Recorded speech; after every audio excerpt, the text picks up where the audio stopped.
আজকে আমরা এমন একটা গল্প শুনব যা সুর দিয়ে বোনা।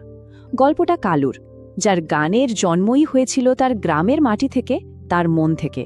চলুন না, আমরাও তার এই সুরের যাত্রার সঙ্গী হই।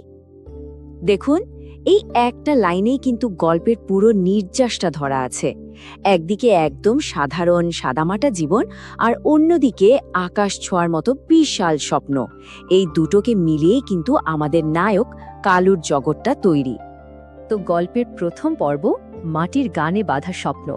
এখানেই আমাদের সাথে পরিচয় হবে কালুর। গ্রামের এক সাধারণ ছেলে, কিন্তু যার স্বপ্নগুলো ঠিক তার প্রতিভার মতোই কোনো সীমানা মানে না। একবার আত্মবিশ্বাসটা দেখুন। কালুর কাছে স্বপ্ন দেখাটাই সব ছিল না। ও একদম নিশ্চিত ছিল যে ওর গান একদিন দেশের কোনায় কোনায় পৌঁছাবে। আর কেনই বা হবে না? ওর গানের প্রেরণা তো ছিল ওর চারপাশের এই জীবন্ত প্রকৃতি। আর এই প্রেরণার সবচেয়ে বড় জায়গাটা জুড়ে ছিল কে জানেন? তার প্রিয় গাভী ময়না। ময়না কিন্তু শুধু একটা পশু ছিল না, ও ছিল কালুর আত্মার একটা অংশ, ওর নিজের শিকড়ের একটা জীবন্ত প্রতিচ্ছবি। কালুর গানের জাদুটা শুধু ওর মধ্যেই সীমাবদ্ধ ছিল না, গ্রামের প্রত্যেকটা মানুষের মন ছুঁয়ে যেত। ওনারা ঠিকই বুঝেছিলেন এই গলাটা শুধু তাদের গ্রামের জন্য নয়, একদিন এটা পুরো দেশের সম্পদ হয়ে উঠবে। কিন্তু স্বপ্নের রাস্তা কি আর সবসময় ফুলের মতো নরম হয়? হয় না। গল্পের দ্বিতীয় ভাগ, বাস্তবতার কঠিন সুর, আমাদের ঠিক এটাই দেখাবে। এখানে কালুর স্বপ্ন এসে ধাক্কা খাবে দারিদ্র্য আর সমাজের কঠিন বাস্তবতার দেয়ালে। আর প্রথম বাধাটা এলো কোথা থেকে? নিজের বাড়ি থেকেই। মায়ের চিন্তাটা কিন্তু একদম ফেলে দেওয়ার মতো না, তাই না? উনি তো ছেলের জন্য একটা ভালো ভবিষ্যৎ চান, যেখানে শুধু গান গেয়ে পেট চালানোর চিন্তা করতে হবে না। কিন্তু কালুর উত্তরটা শুনুন, কি অসম্ভব নিষ্ঠা নিজের শিল্পের প্রতি। ওর কাছে গানটা শুধুই পলুধোকো না, গানটাই ওর পরিচয়।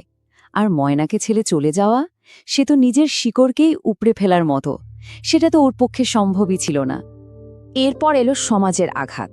ওই যে শহরের ধনী লোকটা, তার কাছে কালুর গান ছিল স্রেফ চিৎকার। আসলে ব্যাপারটা কি বলুন তো?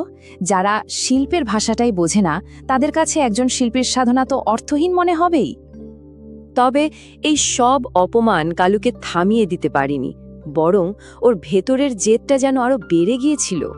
ওই কঠিন সময়টায় ওকে আঁকড়ে ধরে রেখেছিল দুটো জিনিস: এক, ময়নার ভালোবাসা, আর দুই, তার নিজের গান। আর ঠিক তখনই গল্পে একটা দারুণ মোড় আসে। আমাদের তৃতীয় পর্ব, ভাগ্যের অপ্রত্যাশিত মোড়। গ্রামের মেলায় এমন একজনের সাথে দেখা হয় যা কালুর জীবনটাকে পুরোপুরি বদলে দেয়। এই একটা কথাই কালুর জীবনের মোড় ঘুরিয়ে দিল। ভাবুন একবার, সঙ্গীত পরিচালক মিস্টার সেন মেলার হাজারো হট্টগোলের মধ্যেও কিন্তু ঠিক আসল সুরটা চিনে নিয়েছিলেন। খাঁটি জহুরি যেমন হিরে চেনে, ঠিক তেমন। তো শহরে যাওয়ার রাস্তাটা কিভাবে তৈরি হলো? প্রথমে মেলায় গান, তারপর মিস্টার সেনের নজরে আসা, সেখান থেকে শহরে যাওয়ার অফার, আর শেষের সবচেয়ে জরুরি শর্তটা, ময়নাকেও সাথে নিয়ে যেতে হবে। মিস্টার সেনের এই কথাটা কিন্তু অসাধারণ।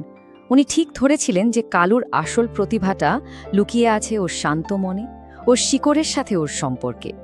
একজন শিল্পী আর তার প্রেরণার এই যে একটা গভীর যোগ, সেটাকে উনি সম্মান জানিয়েছিলেন। কিন্তু শহরে গেলেই কি সব সমস্যার সমাধান হয়ে গেল? না, একদমই না। আমাদের চতুর্থ পর্ব, শহরের কোলাহলে হারানো গান, ঠিক এই গল্পটাই বলবে কিভাবে শহরের যান্ত্রিকতার চাপে কালুর সেই মাটির গন্ধমাখা সুরটা হারিয়ে যেতে বসেছিল। এই দ্বন্দ্বটা একবার দেখুন। একদিকে গ্রামের সেই সোলফুল মাটির সুর, আর অন্যদিকে শহরের যান্ত্রিক প্রাণহীন আওয়াজ। এই দুই দুনিয়ার টানাপোড়েনে কালু যেন নিজেকেই হারিয়ে ফেলছিল। কালুর এই কথাগুলোর মধ্যে দিয়ে ওর হতাশাটা একেবারে স্পষ্ট, তাই না? যে গানটা ছিল ওর প্রাণভোমরা, শহরের এই যান্ত্রিক জীবনে সেই গানটাই যেন ওর থেকে পালিয়ে যাচ্ছিল। ভেতরটা একদম খালি লাগছিল ওর। আর ঠিক এই চরম হতাশার মধ্যেই কালু ওর উত্তরটা খুঁজে পেল। ও বুঝতে পারল ওর গানের আসল উৎস কোনো ঝাঁচকচকে স্টুডিও নয়। ওর গানের উৎস হল ময়না, ওর জীবন্ত শিকড়।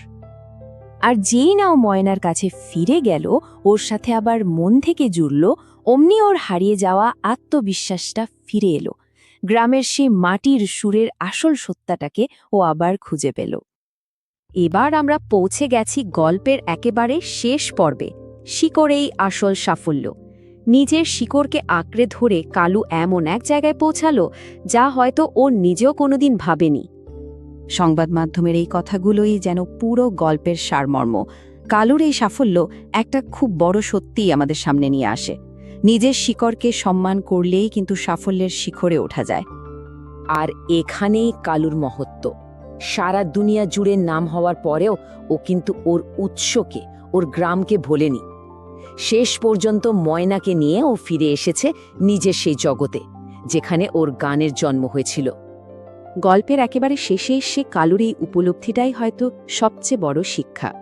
গান কিন্তু শুধু গলার কারসাজি বা টেকনিক নয়, গান হলো হৃদয়ের ভাষা। আর সেই হৃদয়টা যখন নিজের শিকড়ের সাথে বাঁধা থাকে, তখনই কিন্তু একটা কালজয়ী শিল্প তৈরি হয়। তাহলে শেষ প্রশ্নটা কিন্তু থেকেই যায়, কালুর গল্পটা আমাদের কি ভাবতে শেখায়? সেরা শিল্প তৈরি করতে গেলে কি নিজের শিকড়কে এভাবেই আঁকড়ে ধরে রাখতে হয়, নাকি শিকড় ছেড়ে বেরিয়ে নতুন পথে হেঁটেও